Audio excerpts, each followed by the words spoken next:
In the dusty heat of 1941, a line of prototypes stood on the baked earth of a Midwestern testing field. Men in tan uniforms with clipboards squinted at the shimmering horizon. Allison engines coughed themselves into life.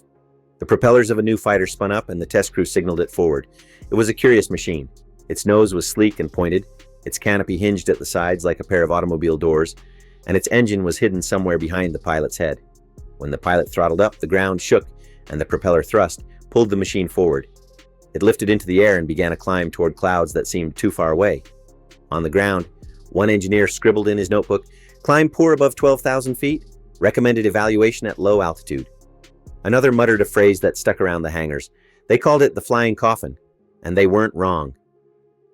The Bell P-39 Airacobra had come into the world surrounded by dust and doubt, and its first public act was to disappoint. The Airacobra was conceived in 1937 when the U.S. Army Air Corps issued Circular Proposal X-609. The specification demanded a single-engine interceptor capable of climbing to 20,000 feet in 6 minutes and carrying heavy armament. Bell Aircraft, a company with little fighter experience, responded with a radical design. They placed the engine inside the center of the fuselage, directly behind the cockpit. A long drive shaft ran under the pilot's seat to a reduction gearbox in the nose that turned the propeller. This arrangement freed space for a 37mm cannon firing through the propeller hub and two heavy machine guns in the nose. It created a smooth bullet-like profile and allowed the cockpit to sit high for excellent visibility. Entry was through a pair of side hinge doors rather than a sliding canopy. It was also one of the first fighters with a tricycle landing gear. On paper, the concept promised revolutionary firepower and sleek aerodynamics. In practice, it hid a fatal flaw. The turbo supercharger originally specified for high-altitude performance had no place to live in the cramped fuselage. Faced with a messy installation and financial pressure, Bell proposed to omit the turbo altogether. The Army accepted the compromise. The production P-39s thus relied on a single-stage supercharger and rapidly ran out of breath above 12,000 feet. As the first deliveries reached squadrons in 1941, the shortcoming became painfully clear. Test pilots reported that the airplane lost power in climbs, could not catch German or Japanese bombers at altitude, and was outperformed by the Spitfire and the Messerschmitt. Pilots complained about a tendency to enter dangerous spins if the nose became too light. To mitigate the issue, flight manuals instructed crews to add ballast to the nose ammunition bay to move the center of gravity forward. Even then, rumors grew. Some pilots said the aircraft could tumble end over end in certain maneuvers. Bell engineers tried in vain to reproduce the phenomenon. Despite the company's assurances, the nickname Cobra began to sound like a warning, and at some airfields the machine was simply called a coffin. On the other side of the Atlantic, the British Purchasing Commission ordered 675 Airacobras in 1940, attracted by the prototype's promised speed and the promise of a nose-mounted cannon. They received their first aircraft in September 1941.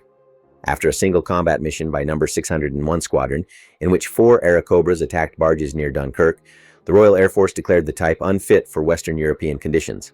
Its climb rate and altitude performance were inadequate, the cockpit layout made bailing out difficult, and the aircraft's canopy could not be jettisoned. Out of 675 ordered, only 80 were operated. The rest were diverted elsewhere. To U.S. pilots, the early P-39's Cs and Ds lacked armor and self-sealing fuel tanks. The Army Air Corps relegated them to training and ground attack roles. In the Pacific, the aircraft performed low-level strafing runs, but seldom engaged enemy fighters at altitude. By late 1941, the Airacobra program looked like an expensive mistake. Hangars filled with unsold fighters. British and American officers wrote scathing reports. Unsuitable for combat, one British evaluation concluded. Young pilots groaned when they were assigned to Snakes, while veterans asked to fly Spitfires or P-40S. In factories at Niagara Falls, engineers quietly prepared to close the line. Then history intervened. On the 22nd of June 1941, German forces invaded the Soviet Union. Within weeks, Soviet air forces were losing hundreds of aircraft. Soviet Premier Joseph Stalin requested fighters through the American Lend-Lease program. In Washington, administrators looked at their warehouses of unwanted Cobras and saw an opportunity. The first Airacobras to reach Russia were British machines, ferried through Iran as part of the RAF stock. The British sent 212 aircraft. 54 were lost en route and 158 arrived. Soon, American factories began shipping thousands more across Alaska and through the treacherous Siberia ferry route. Nearly 5,000 Airacobras, more than one-third of all U.S. and British fighters supplied to the Soviet Union, would eventually reach the Red Army. The engine that had been mocked in the West was about to be reborn. Soviet test pilots and engineers saw the Airacobra differently. In combat on the Eastern Front, the majority of engagements occurred below 15,000 feet. German and Soviet ground forces fought at close range. Fighters attacked bombers at medium altitudes and then dropped down to strafe trenches. High-altitude performance was irrelevant. What mattered was acceleration, ruggedness, and firepower. The Airacobra's Allison 1710 engine delivered good speed and an impressive roll rate at low altitude. The mid-mounted engine placed weight near the center of gravity and gave the aircraft agility. The long nose housed a 37mm cannon with around the size of a man's fist. Soviet pilots removed the wing-mounted machine guns to lighten the wings and improve roll rate. They accepted the limited ammunition supply and slow rate of fire because each hit could cripple an enemy fighter or shatter a bomber. Soviet pilot Nikolai Golodnikov recalled that he immediately removed the wing machine guns, leaving one cannon and two machine guns, which improved the aircraft's roll rate. He praised the M4 cannon's powerful rounds, the comfortable cockpit, excellent visibility, and reliable radio. "I liked the Cobra, especially the Q5 version. It was the best fighter I ever flew," he wrote. The thick armored glass and strong seat plate protected him from enemy fire. He even noted a relief tube installed in the cockpit, an unexpected luxury for pilots who sometimes spent hours on patrol. In Soviet service, the P-39 was used primarily as an air-to-air fighter. The Russians developed group tactics that exploited the Cobra's quick roll and powerful cannon. They engaged German Messerschmitt Bf-109s and Focke-Wulf FW-190s in vertical maneuvers and at close range, where the P-39 could roll away from an attacker or line up its cannon. It had no difficulty shooting down Ju-87 dive bombers and Ju-88 medium bombers. On the ground front, the aircraft flew in the mission known as Prikrytiye Sukhoputnik Voisk, cover of ground forces. Western historians later assumed this meant close air support, but in Soviet doctrine, it referred broadly to protecting the airspace over the battlefield. Heavily armored Il-2 Sturmovik aircraft handled strafing. The P-39s remained above to pounce on German fighters. Unlike their Western counterparts, Soviet pilots seldom complained about the P-39's spin characteristics. They learned to keep ammunition in the nose, to avoid hard stalls, and to use the aircraft's strengths. The Russians gave their Cobras affectionate nicknames: Kobrushka, Little Cobra, and Kobrastochka, blending Cobra and Swallow. In those names lay a hint of fondness. The impact on aerial combat was profound. In the spring of 1943, during the Battle of the Kuban River, the 16th Guards Fighter Aviation Regiment relied heavily on its Cobras. Alexander Pokrishkin, second-ranking Allied ace of the war, claimed 20 victories in that campaign alone while flying a P-39. By war's end, he had scored 47 of his 59 confirmed victories in Airacobras. His wingman Grigory Rechkalov scored 44 victories, all in P-39s. Of the top 6 Soviet aces, 4 achieved the majority of their kills in Airacobras. The Soviets considered the P-39 the highest-scoring U.S. fighter type used by any air force in any conflict. They continued to operate the type until 1949, long after it had left American service. The last airplane shot down by the Luftwaffe was a Soviet P-39, downed on 8 May 1945 by a German Me-262 jet over the Ore Mountains. The last Soviet aerial victory of the war, on 9 May, was scored by a P-39 when Captain Vasily Pshenichikov downed a Focke-Wulf FW-189 over Prague. In eastern skies, the machine derided as America's worst fighter became an avenging spearhead. News of Soviet success slowly filtered west. At American bases, pilots whispered that the Russians had taken the flying coffin and turned it into a death dealer. Intelligence reports described the P-39 knocking down Messerschmitts and Focke-Wulfs in dogfights. Soviet delegations told U.S. factory representatives that the Cobra was their favorite fighter and begged for more. In the war factories of Niagara Falls, production lines that were to be mothballed came roaring back to life. Workers who had expected layoffs suddenly found themselves working overtime. The U.S. Army Air Forces took notice. They still did not assign the P-39 to high-altitude escort duty, but they recognized that the mid-engine concept and nose cannon had potential.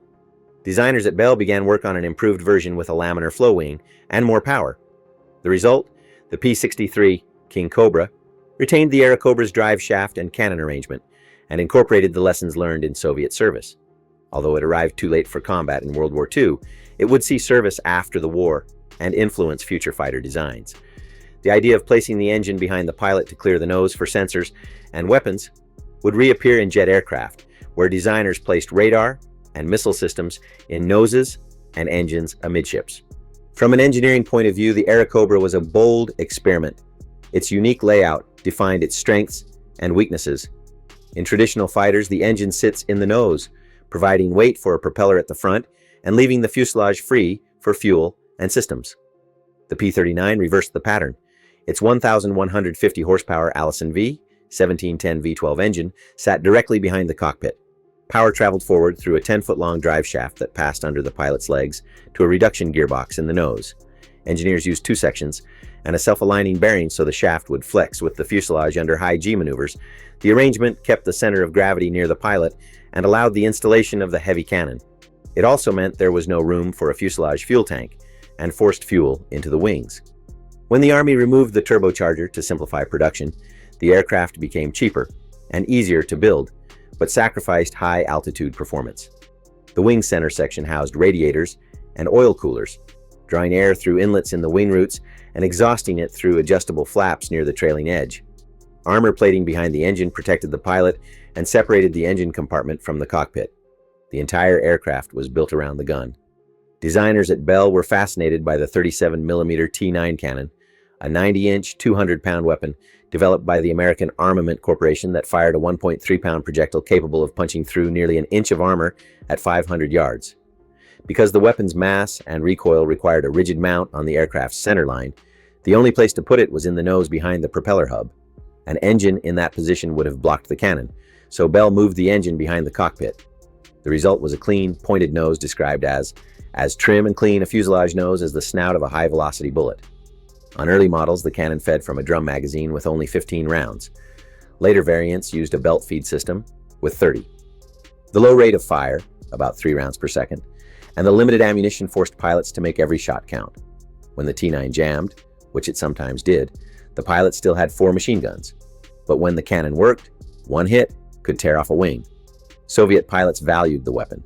They took advantage of it in head-on attacks, where closing speeds approached 800 miles per hour and a single 37mm shell could decide the outcome. The Airacobra's structure was equally unusual. It consisted of a central keel with 2 strong beams running forward and aft. These supported the cannon and gearbox at the front and the engine at the rear.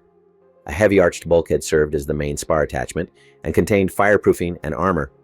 The pilot sat with armor behind his head and a bullet-resistant windscreen in front. Access to the cockpit was via a door on each side. Only the right door had an external handle. This arrangement made the cockpit comfortable and gave excellent all-round visibility, but it also meant that if the aircraft flipped over, the pilot could not slide back the canopy and might be trapped, a reason why some pilots called it a coffin. The tricycle landing gear gave stable ground handling. It also foreshadowed the configuration that would become standard in jet fighters. During production, the Airacobra evolved through numerous variants, designated P-39D through P-39Q. Most differences were minor changes in engine, propeller, radios, and armament. 75% of all P-39s were late N and Q models. They used a slightly more powerful Allison engine and could maintain about 375 miles per hour, up to 20,000 feet. Bell also experimented with laminar flow wings and different engines in the XP-39E and P-76, but these variants did not succeed. When production ended in August 1944, Bell had built 9,558 Airacobras. Of these, 4,773 were sent to the Soviet Union. 7 went to the U.S. Navy as radio-controlled drones. The rest served with U.S. and Allied units in the Mediterranean, Southwest Pacific, and training roles. If the airplane's engineering story is one of innovation and compromise, its human story is about perception and context. In America and Britain, the Cobra arrived at a time when fighters were judged on altitude performance. The RAF required that it reach nearly 400 miles per hour at rated altitude. In service, they found it managed only about 359 miles per hour at 13,000 feet, and that its climb rate was inferior to Hurricanes and Spitfires. Pilots disliked the side door cockpit and the inability to jettison the canopy. After just one combat mission, the RAF grounded the type and re-equipped with Spitfires. American pilots flying in the Southwest Pacific discovered that Japanese bombers often attacked from above the Cobra's practical ceiling, forcing them into defensive climbs they could not win. Many U.S. units were re-equipped with P-38 Lightnings or P-47 Thunderbolts. This negative perception spread through news reports and pilot stories, and the airplane became a punchline. The Soviets had no such luxury. They could not afford to discard thousands of fighters.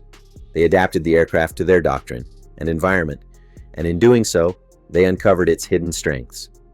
Soviet factories had yet to produce a domestically designed fighter capable of matching German aircraft at low altitude. When the P-39 arrived with sturdy construction, good radio gear, and heavy cannon, it filled an urgent need. Soviet technicians replaced U.S. oxygen systems with their own, removed wing guns to lighten the aircraft, and adjusted the mixture controls for winter operations. Soviet ground crews discovered that the rear-mounted engine was less vulnerable to ground fire when attacking tanks and trenches. The aircraft's tricycle gear allowed operations from rough forward airstrips. The P-39's reliable radio, rare among Soviet fighters of the early war years, enabled flight leaders like Pokrishkin to coordinate group tactics and ambushes. As Pokrishkin and his peers racked up victories, the myth of the flying coffin evaporated. The transformation also carried a psychological lesson. In the West, the fighter was judged by standards of altitude and theoretical performance. Pride and tradition dictated that a fighter must duel at 20,000 feet. Engineers and pilots who had grown up on biplanes and dogfighting considered the Aerocobra's new layout to be an affront. When it failed to meet expectations, they laughed. In the Soviet Union, the fighter was judged by results. Did it shoot down enemy bombers? Did it protect ground troops? Did pilots return alive? There was no room for romance. As Golodnikov wrote, the cockpit was comfortable, the armor thick, and the radio clear. The Aerocobra was simply the right tool for the task. Its success shattered the assumption that a good fighter must operate at extreme altitude and opened minds to the idea that context matters more than reputation.